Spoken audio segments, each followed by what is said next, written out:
Assalamu alaikum and welcome to Single Muslim Live here on British Muslim TV, sponsored by SingleMuslim.com. I am Fahima Mohammed, your host, as well as your relationship coach. I want to, welcome all of you wherever you're watching and streaming from, whether it's on Sky Channel 752, Facebook or Twitter. A very warm welcome from all of us here on British Muslim TV.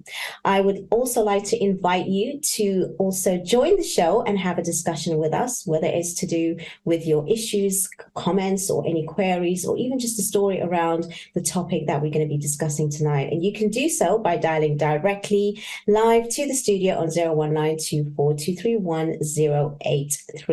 Please do ask the bill payer's permission, as standard network rates do apply. However, you can also message me anonymously on our free WhatsApp service, and I can read any of your, again, queries, questions, or comments to myself or my guest tonight. And that number is 07585835150. And I would urge you to actually take that opportunity, because we have a very special guest tonight, as they all are. But I really am looking forward to this conversation tonight. And I have been ever since I spoke to her, because she just puts out so much amazing content. And to have her with us tonight is really, really amazing. And with us, we have Shazmeen Banks. Assalamu alaikum.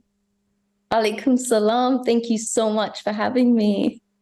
It's an absolute pleasure. I know how busy you are and all the work that you do. So actually, really, really thank you for giving us your time. And you are streaming from Dubai as well. So again, thank you so much for, giving us your time, and a really great topic as well. What does a healthy relationship look like? And I'm so eager to get into it. But before we do, please tell the audience, especially, who is Shazmeen? What do you do? And what's your passion as to why you do what you do? Well, really, really quickly, I pretty much found out I was actually pregnant at 18 years old. And I had literally a week to make a decision. Do I abort this baby? Do I get married in a week? And I chose to get married in a week. And my husband and I were thrust into this relationship so quick. And for the next 5 years in that relationship, it was literally, emotionally, verbally, physically, mentally very abusive. But I was so young and I didn't know better, and I couldn't go back home. So I stayed for 5 years. After 5 years, when I walked away with my son, I was now about 24. Prefrontal cortex is growing a bit more. And I was more aware of who I was, and I left that relationship. It was really, really toxic, but I didn't understand, and nobody at that time was talking about abuse, and there was so much shame about walking away from a relationship. When I did leave, I left for 3 years. In that time, I was working in real estate, and I remember going for therapy, and I just reached a point where I was so done discussing what I was going through, or sitting there and just having someone consistently ask me how that made me feel. And I remember thinking, I need to get into a doing place. I need to do something with my life. I've got a 4-year-old kid. I want him to grow up and be proud of the mom that walked away because she made something of her life. And I did not want to be bitter. And in that time, I took 2 years out. I literally traveled, I studied, I got into coaching. And I started with NLP, and it just started to grow with hypnosis, and then getting into equilibrium, and then studying under the Tony Robbins program. And from there, in the 2 years, I found a center where I really came back to myself. I understood who I was at that age still, and I healed. And my husband came back to me, and he was in a place where, because I was different, because I was grown, because I knew who I was, he wanted to get back together. And I said, absolutely not. I will get back to you if you divorce me. And if we date for an entire year, and this time as two adults, young adults who know who they are, then I will consider marrying you again. And so 2 years later, I divorced my husband. We dated for an entire year, and then we got married again. And we've been together now 21 years in total, including having been divorced. I've got a beautiful 18-year-old son. And that began the journey for me, really, because I reached a place where I realized there were so many people silently suffering. And it was only after I did what I did, especially in the community, that more women were coming out or more people were coming out to say, I'm not happy, I'm really struggling, or I don't even know how to be happy. And you seem to have made it work the second time. How does that happen? And in the time of getting back with my husband, I've learned one thing about marriages. And I tell my husband all the time, I'm like, we officially have got married twice. But the thing I've learned about our relationship is you get married all the time with the ups and downs you go through. And it's knowing who you are and consistently coming back to yourself. And that just drove this passion to really help people who were in really toxic, abusive relationships. And they think that that is normal because that's how they grew up. And they, force themselves to find love from someone in their childhood. And they go and mimic that in this adult. And so for me, it became this passion on how can I bring couples back from an edge? How do we save more relationships? How can I educate more people to have better relationships, healthier relationships, while also giving the people strength who are in really tough, toxic relationships to be able to walk away and not feel shame or like they failed, or like culture or society was going to put them in a box and drown them away. And that's where all of this stemmed from for me. Wow.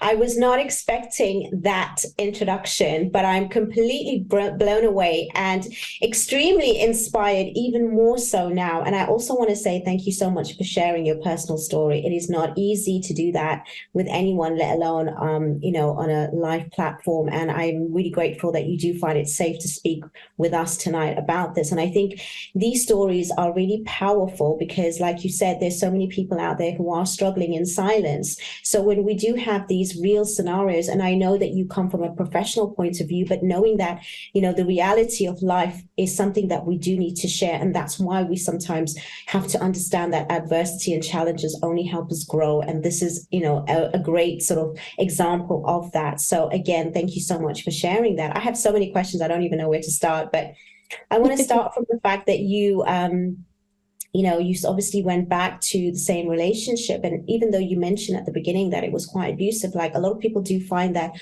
once it's done and once someone is like that, can they actually change? Is it them that has to change, or is it you? Like, what was the actual work that needs to be done? Is it just one person or the other as well? Because a lot of people that I find now, even coming out of those relationships, of abuse, and when they go out there in the pool, and I just discussed that recently, they think, well, even if it was bad, at least I knew what I was getting. Not to say you should stay in those sort of toxic relationships, but what is that sort of work that you need to do in order for you to actually, maybe even if you weren't to get divorced, but if you are in that relationship, could it actually be worked out while you're still in that relationship, or do you need to completely separate?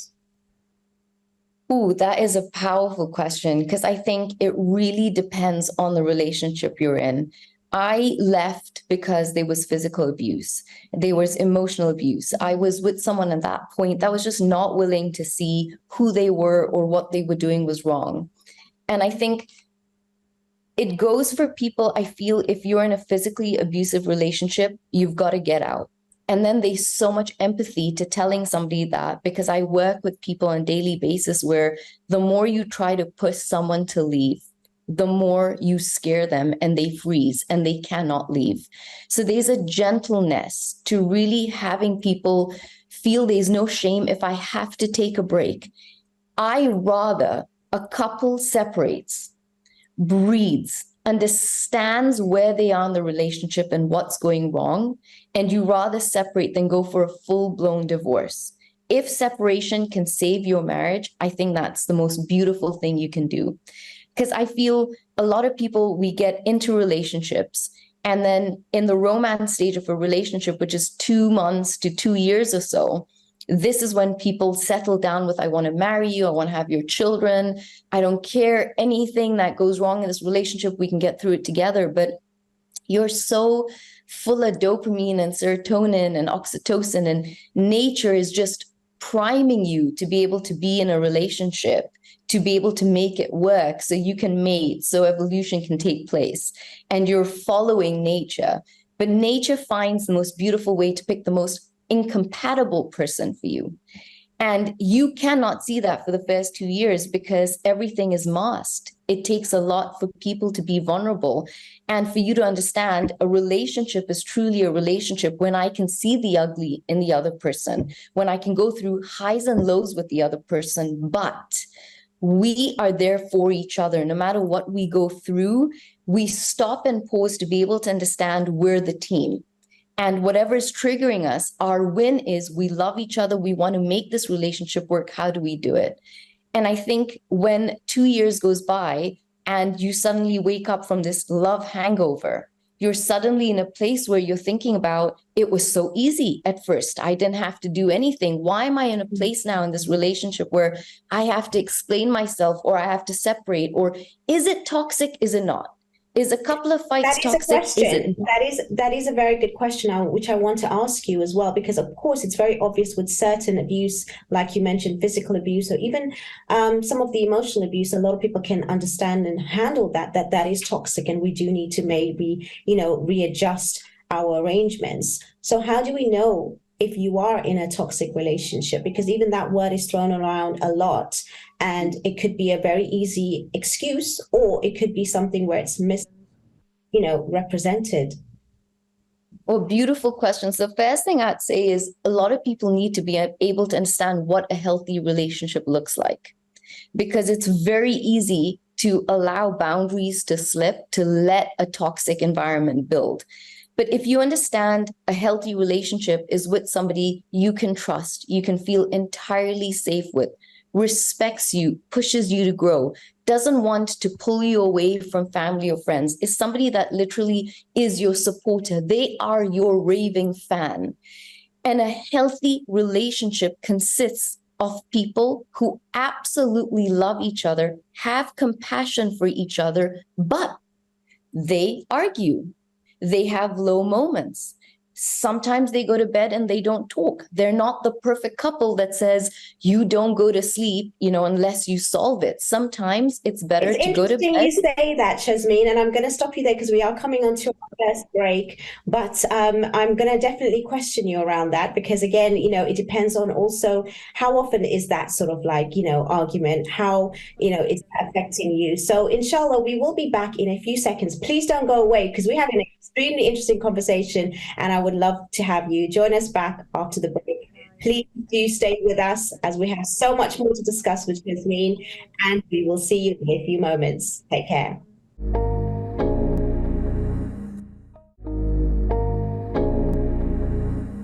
Assalamu alaikum and welcome back to Single Muslim Live here on British Muslim TV, sponsored by SingleMuslim.com. If you have just tuned in, I will urge you to watch the beginning of the episode. It has been absolutely amazing, a powerful start to learning about our guest today. So please, if you have a chance, I know that you want to continue watching, but do not go and miss the beginning because, again, it really does give more context as to why we're discussing what we are today. Now, Shazmeen, you were talking about before the break regarding certain attributes that couples do sort of portray with regards to having these kind of arguments, and a lot of these things are normal, but I would say that a lot of people after a while get fed up of that, and they think that I don't want to tolerate this anymore. So it's not just about having those arguments, it's how do we come out of it where there is some sort of satisfaction, because we don't want to argue and then go back to step one. We need to argue and we need to move forward each time and have better resolutions and better conflict sort of resolutions and solutions, and also move forward with those things. So I get we are generalizing here, and I know that we've come from one extreme of discussing abuse, and that's why I want to talk about the more general sort of issues that a lot of people are now taking it to the extreme to say that I can't put up with this any longer, and it's the fact that they don't show me affection, they don't show me love, or they just don't acknowledge me, and we just didn't even talk to each other anymore. Simple things like that. And these are the reasons over like 10, 15 years or even 20 years, or we're not even satisfied intimately enough. You know what I mean? These are the things that do come up a lot of the times in couples that, I know personally. So at the end of the day, we need to understand, what does an actual healthy relationship look like? It's so multifaceted, I'm sure, but there must be some sort of common ground where we can say this is a boundary, or is there such a thing, or is there a fine line with any boundaries nowadays in relationships? Well, I think you will get the relationship you tolerate. And it really comes down to that. If you have a standard in your life for the relationship you want to have, if you know exactly what your needs are, you know exactly what your wants are, you know how to be able to communicate it. You are showing up as an adult in a relationship. You're not playing games and hoping they're going to figure it out. You both learn how to make it easy. This person's not going to read your mind. They could in the beginning because you allow a lot to pass. You didn't point out a lot. But now you're both growing. You reach a safe space in a relationship. And I think one of the most important things about a healthy relationship is first having one with yourself. And I think this is where attachment styles come in. Because when you know who you are, when you know where you operate from, first of all, it becomes very easy for you to catch yourself. Are you securely attached? Are you anxiously attached? Are you avoidantly attached? Are you a dismissive avoidant in the relationship? I feel that base helps anybody first understand, why do I do the things I do? So number one, you're not beating yourself up over how you behave or how you show up in the relationship. Number two, it gives you empathy to be able to understand your partner and why they do the things they do. That being said, the basis of a beautiful, healthy relationship is safety and trust. You can only bloom in a relationship when you feel safe, when you feel seen, especially for women, and when you feel like you can trust the person you're with. That blooms you because I can open up and be who I want to be sexually. I can express myself. I can voice myself. I don't feel shame with this one person I'm supposed to spend the rest of my life with. I can sexually explore my light sides and my dark sides, and both of us feel really safe to do that. You have to trust each other to do it. You have to feel safe. The same goes with being able to emotionally feel, mentally feel, and physically feel safe. But right now, I see what happens in relationships is the minute it's getting too hard or the minute it gets a little tough, it's always them. It's somebody else's fault. It's easier to walk away. And that's where a lot of times the attachment style comes down to. You find that the anxiously attached person doesn't really ever walk away. The anxiously attached person wants to be able to fix everything. They want to run to make the other person live on a pedestal. They will lose themselves for their relationship. They will do whatever it takes at any cost of abandoning self to not be abandoned by somebody else in the relationship.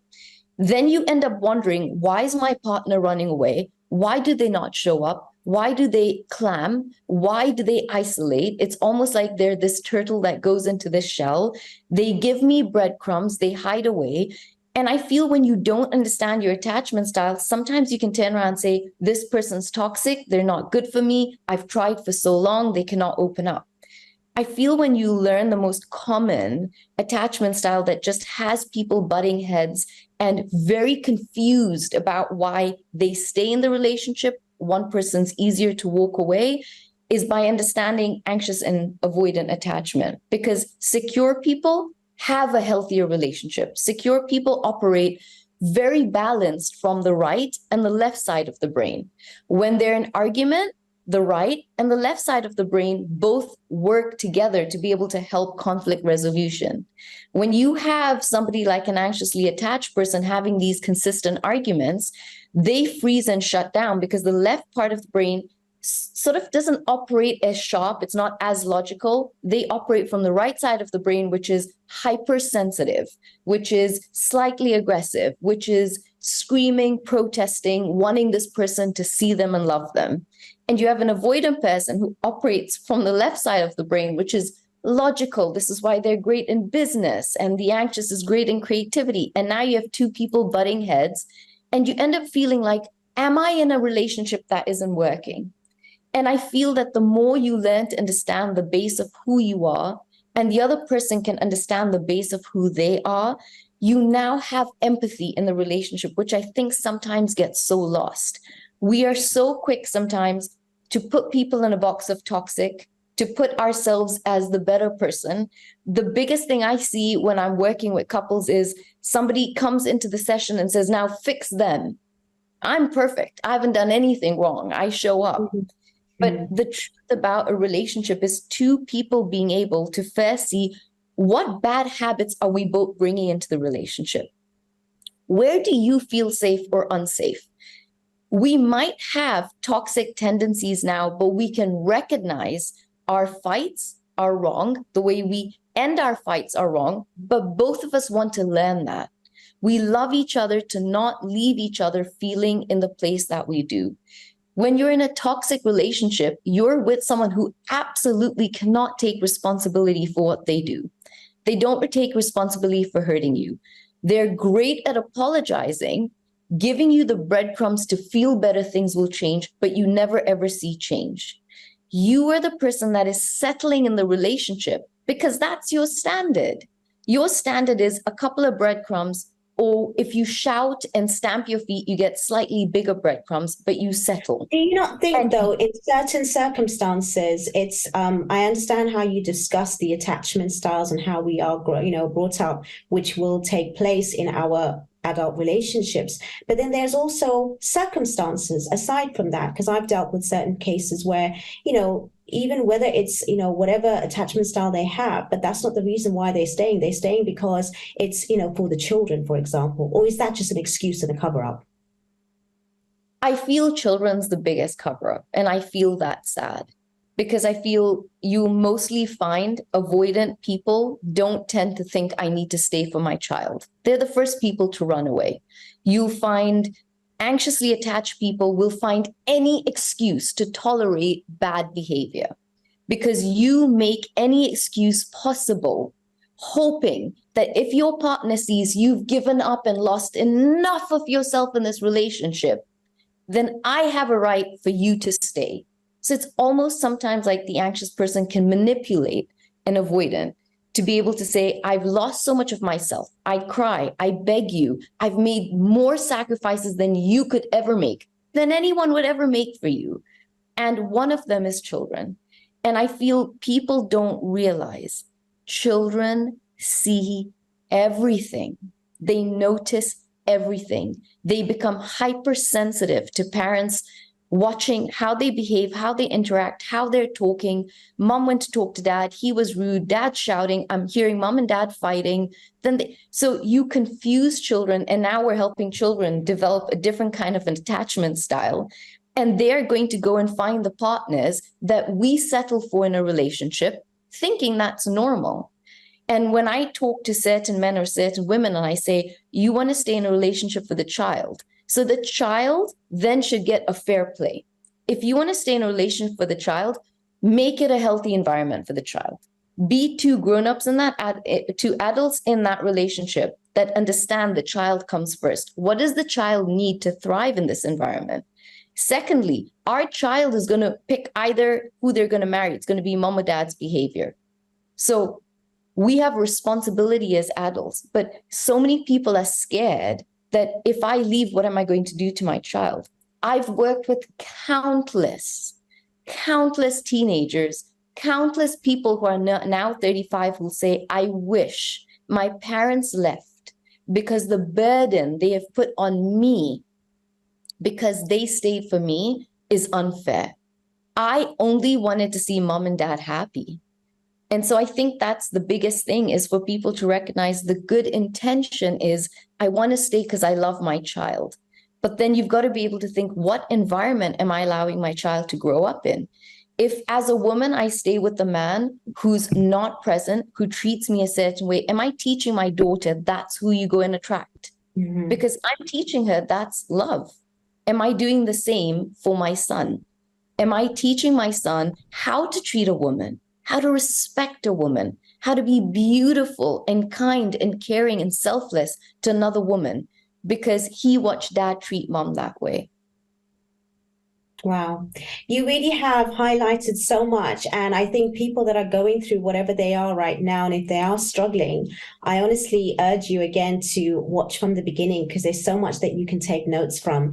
And we are coming on to another break very shortly, and it's going way too quickly for my liking. But I can honestly listen to you for another few hours easily. But we are short on time, but we're definitely going to be coming back from a break. And just to recap that we have been talking a lot about, behaviors and sort of, toxic relationships and when to walk away and the excuses that we do bring in order for us to stay. And that's only showing up as to what kind of, attachment style and what kind of behaviors we actually have that we need to resolve and we need to heal from. So that's really important that we need to understand that so that we can actually have better relationships, not by changing necessarily the other person, because that will only filter when we actually work on ourselves first. And I hear that continuously again and again and again. And we're going to go on to that a little bit more in depth when we do come back.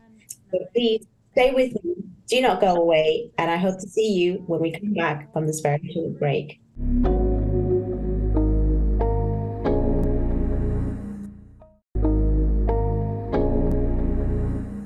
Assalamu alaikum and welcome back to Single Muslim Live here on British Muslim TV, sponsored by SingleMuslim.com. We're here with the lovely Shazmeen, all the way streaming from Dubai, who is actually giving us her really busy time to talk to us tonight. I'm so grateful, and it's such a pleasure to hear all her insights and also her amazing personal story. And I really do urge people to actually rewind and take notes because I definitely have learned a lot so far, even though I've coached and, spoken to so many people, but it's just amazing to have guests like yourself. And now I know exactly why we always have just such an amazing sort of program to allow the space for people like yourself, because it's really, really important to have this kind of information.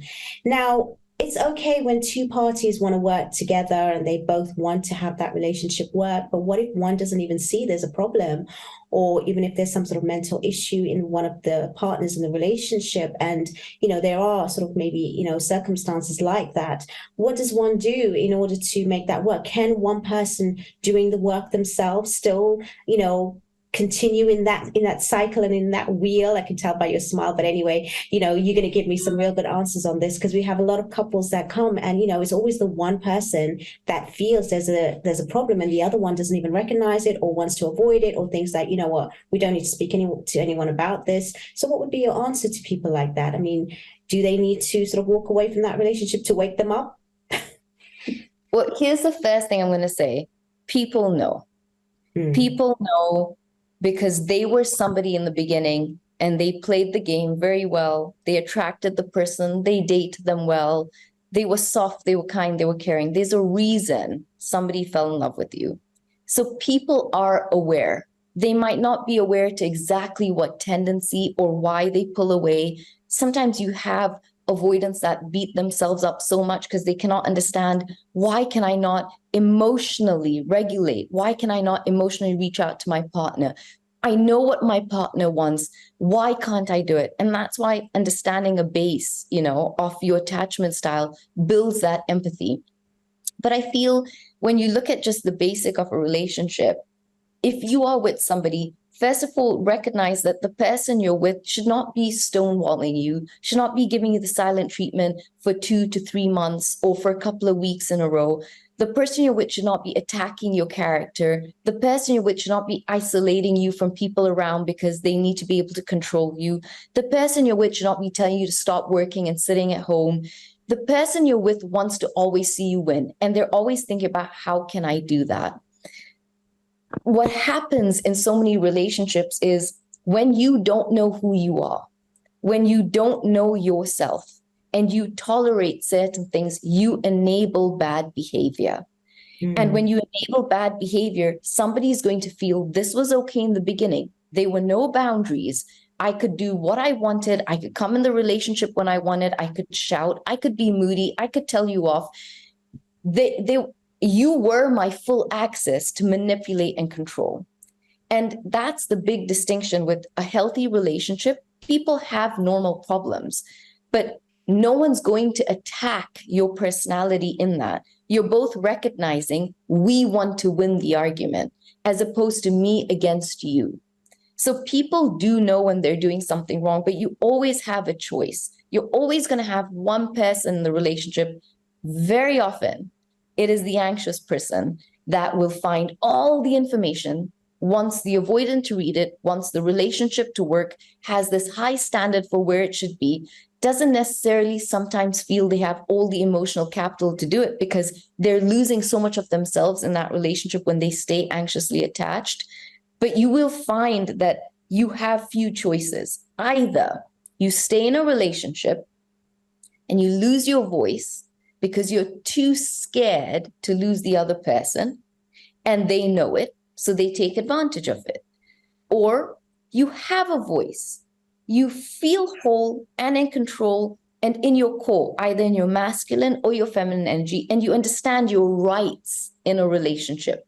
You understand if you have needs, it is absolutely okay to have them. That's why you're in a relationship. You're not in a relationship to be single, to have all these needs met on your own. You can healthily meet your own needs in different ways, but they're relationship needs that need to be met, that the other person is the other person to give it to you.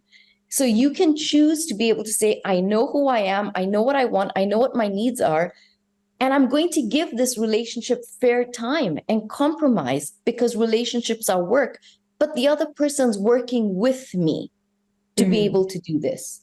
Or am I somebody who knows what my needs are, knows what my wants are? I'm too scared to voice it, but I want to grow. I'm tired of being in this relationship. I feel depressed all the time. I'm exhausted. I'm lethargic. I'm losing my dreams. I'm losing my ambition. I'm losing who I am by staying in this relationship. Do I stay? Do I leave? Or you have the other person that says, I want to be in this relationship, whether they are going to change or not. But then I will be the best version of myself. And very often I find when I work with somebody who goes down the path of wanting to be the best version of themselves, they then start to realize this best version of myself is not settling. I want the best version of them too, because that's what I deserve. I'm going to spend the rest of my life with somebody. I want to be with someone that lifts me as much as I lift them, where I can unconditionally know I can love someone and they can unconditionally love me. We're not living in an environment waiting to point out each other's flaws. We live in an environment understanding ups and downs are going to happen, but we choose each other. So it comes down to what your worth is within yourself. Because if you don't feel your worth and your self-esteem is strong, you are only going to attract somebody that is going to teach that to you. So even if it's the wrong relationship, that's the gift to show you there's a wound inside that is not healed. This relationship that might not be your forever is calling for you to rise, to get to a higher level, not to settle, not to get meek, not to live in fear. And if you're living that way, where did you do that in your childhood? Who have you attracted as your mate? Have you attracted mom or dad? Have you attracted both of them? Have you attracted a teacher that bullied you in school? Have you attracted a sibling in your life? And that wound, this partner has come to just be able to trigger it. Because remember, only the most intimate relationship is going to scratch a wound and open it up. Because nobody gets that close to you. Nobody gets to see who you truly are like an intimate partner. And so you have to be able to decide or reach a point in your life where you say, absolutely no more to certain things, or absolutely yes, I will compromise on certain things as long as I'm not losing myself. And I feel that's where people also get lost. A lot of people think relationships is just to compromise. You're just there to survive. You've got the children. You had the passion in the beginning. You don't need it for the rest of your life. Now marriage is just about going to work, coming back, discussing bills, talking about the kids, having a little checkup. And there's zero intimacy being shared between the two of you. And so I feel it's about you understanding, wait a minute, let's work backwards. What is my relationship goal? What is yours? What is the vision we both have? Where do we both want to be 5 years from now in our relationship? What relationship do we want to inspire our children to be able to see and replicate so they can go on to have better relationships than we have or our parents did. But I feel people are getting into relationships and you get so lost because all you want is for the other person to do. And you forget to show up for yourself so the other person can do for you too. Because in you showing up, in you filling your cup, in you finding your self-worth, in you lifting your self-esteem up, in you building self-confidence, you can only be more loving to give to the other person. And in that, you will either inspire someone to rise up because they don't want to lose you and they want to match your energy, or you inspire them to leave. So it comes down to, if you know you're with someone who does not want to change, what does that mean to you? Can you stay in a relationship like that? Are you okay to live the next year this way? Is that affecting your mental health? Does that make you sick in the long run? So it really always comes down to you. And a lot of people will say, I want to change, I want to grow, but it's my partner. Well, then you change and you grow first. Let's do the first step. Let's make you the best version of you, and let's see if they flow into that energy or not. How do you recognize yourself and change yourself? You mentioned briefly about the attachment styles. Could you maybe give a little description of each one, from the most toxic to the most normal? Well, the most normal is the securely attached, because securely attached people grew up really feeling the freedom to feel emotion. They had a parent that was really there, or a caregiver, guardian, that allowed that emotion to come out. Crying was beautiful. Being upset, they gave them room to feel upset in a healthy way. You were not modeled into perfection. You were modeled to be who you were in a very safe environment. And so what you do is you go and replicate and look for a partner that models the same for you. Securely attached people that date avoidance sometimes become anxiously attached, or very often will turn around and say, you know what, I can see I'm not getting from this relationship what I really want, and that's okay. I know myself, I know my needs, and I can see this relationship's not going to give that. I'm comfortable to walk away. An anxiously attached person grew up very confused. They often had a parent that did love them, that showed a lot of warmth and care, but they couldn't figure out, is this all the time? Is this once in a while? And so they become hypervigilant growing up. They're always watching for the parent. They're always looking to see, can I count on your love? Or who do I have to be to consistently have your love? And so you've got to understand, our attachment styles are formed in us subconsciously from such a young age that when you get into adult relationships, you're pretty much a habit. And so you're attracting another habit.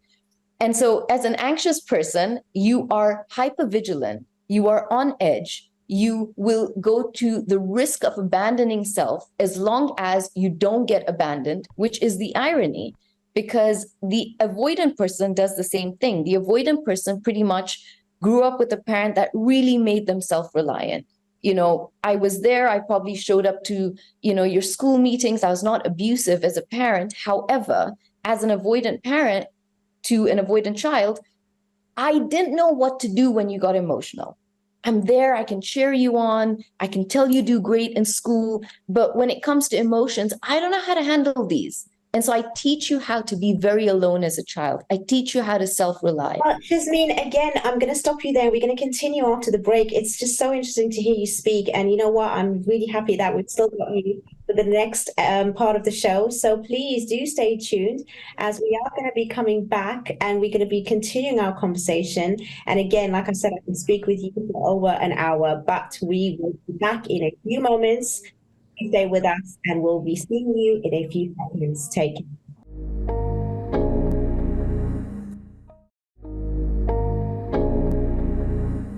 Assalamu alaikum and welcome back to Single Muslim Live here on British Muslim TV, sponsored by SingleMuslim.com. We're here on the final part of the show, which I'm really sad about, but at the same time, extremely, extremely happy that we've got our wonderful guest with us tonight, streaming all the way from Dubai, Jasmine, giving us so much insight. Before I even say anything, I want to go quickly back to where we left off before the break, before I forget, as you were continuing discussing the different types of attachments, and we obviously were heading towards a different style. So please continue with that so we can actually have more insight into ourselves, as we are brought up with different types of parents which do affect us and how we choose our relationships.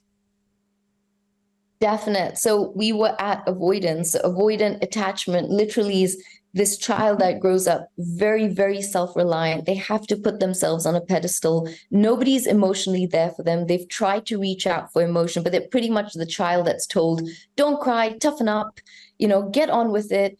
And now imagine that adult version coming up into a relationship, and you have someone across you, who needs feeling, who needs emotion, and you pretty much have an avoidant that anytime love is needed, care is needed, or warmth is needed, anything emotional is needed, they shut down and they run away.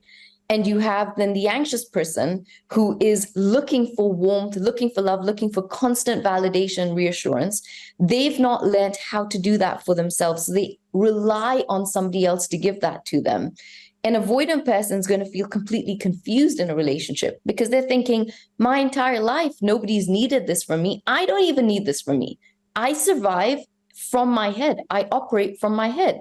Now I've gone and attracted a partner that lives in their heart. This is really difficult. We're opposite.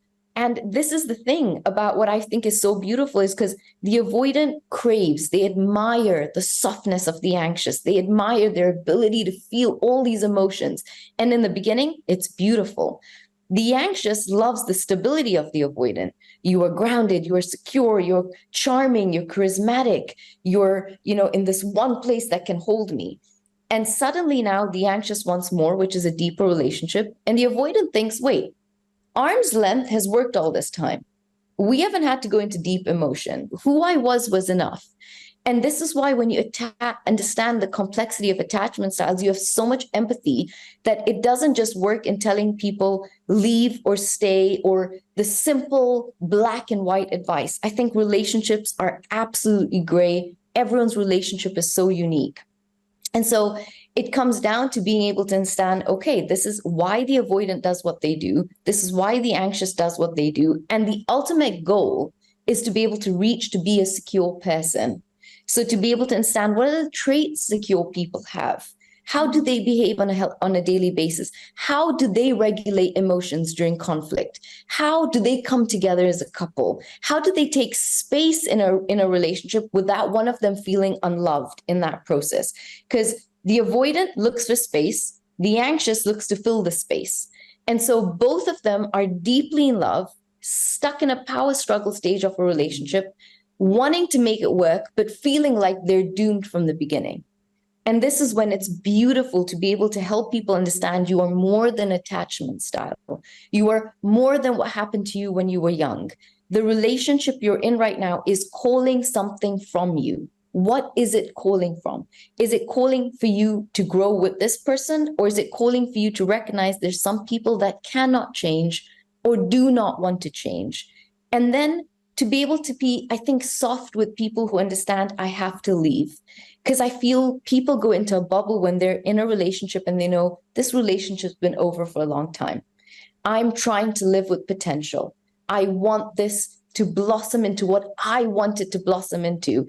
But then I feel almost there's that shame for people to say, I have to give up and walk away because everyone I talk to tells me this relationship isn't going to work. And I think that softness for people to be able to say, take your time, and when you're ready, you will leave. Because there's the reality of some people can't leave because of finance. Some people are trying to figure out who they are in that relationship and what their next move is.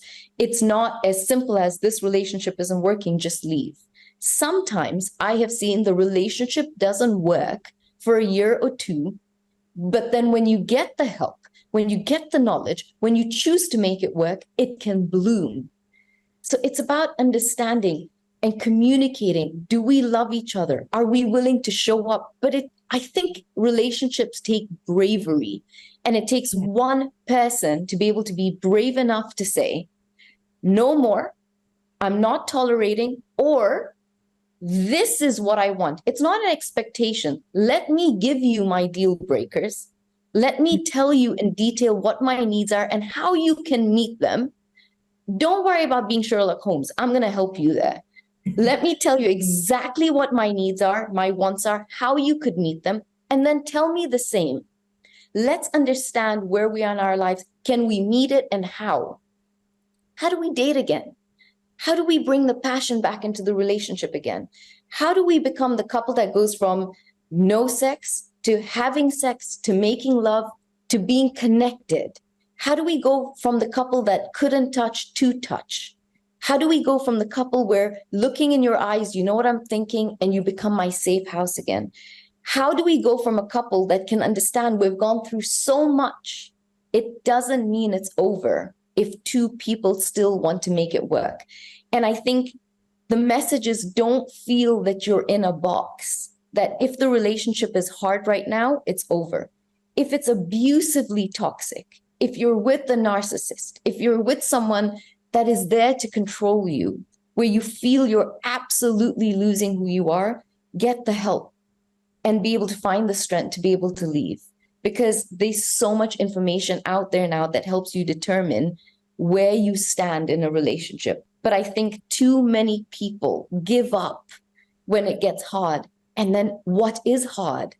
Your hard in a relationship is going to be different in your circumstances, in your culture, with what you're going through versus what is hard for somebody else. And that also is a completely different topic, but it comes down to also the black and white of cheating. If you got cheated on, leave.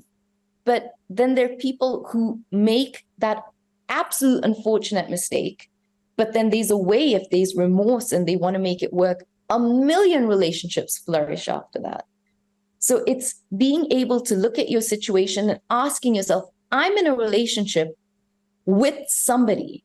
We are completing each other in a beautiful way. I'm not in a relationship to be here by myself. Then I might as well be single. So if I'm in a relationship with you, I'm going to be brave and tell you exactly what I want, exactly what I'm willing to compromise. What are my expectations that are too much? And you do the same with me. And let's build something beautiful. Let's not survive a relationship. Let's be together to keep thriving this relationship. Let's win if we let ourselves down with triggers, but know that we want to come back together to make it work.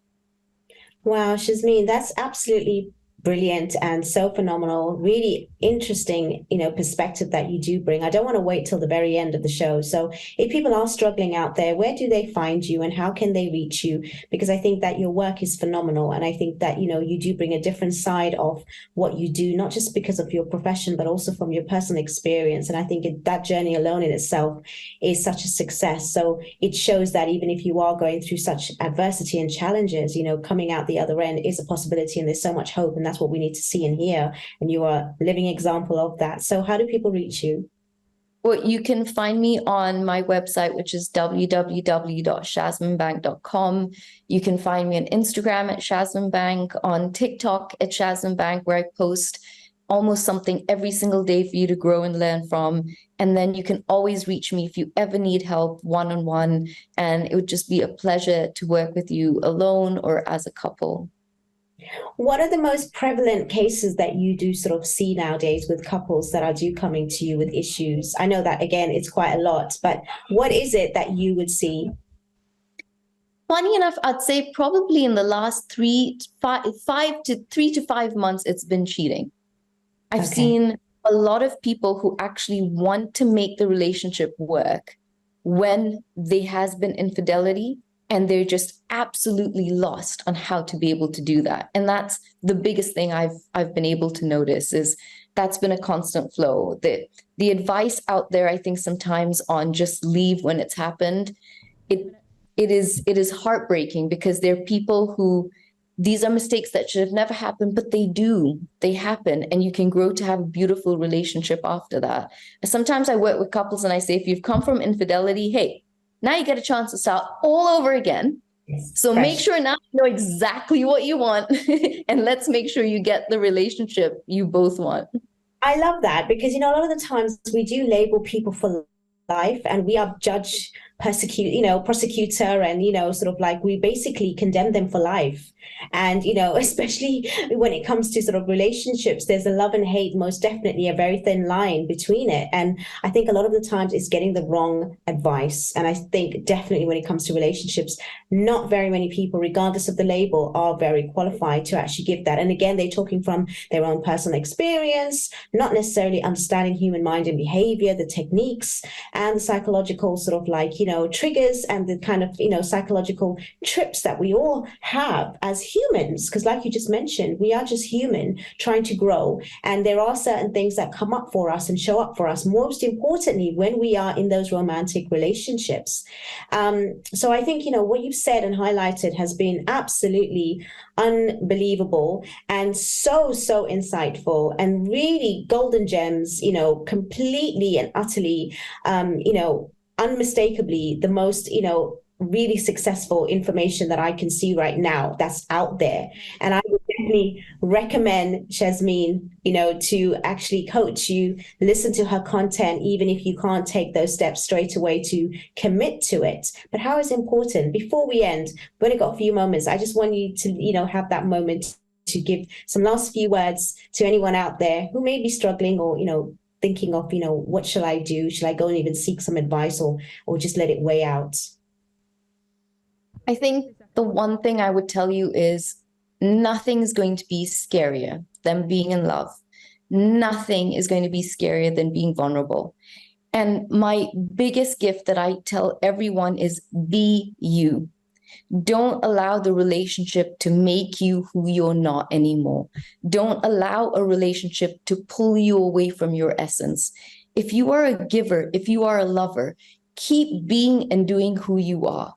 And Amazing, Shazmeen. And I'm really, really happy that you had us today. And again, like I said, I can speak to you forever. I just want to say thank you so much. But unfortunately, we have run out of time and we've come to the end of the show so quickly. Thank you, Shazmeen, for being with us tonight. Thank you so much, everyone who's been watching and streaming. And inshallah, we'll be back next week at our normal time at 9 p.m. Please come through. 9:30 p.m. next week. Inshallah, we'll see you then. Take care. Salam.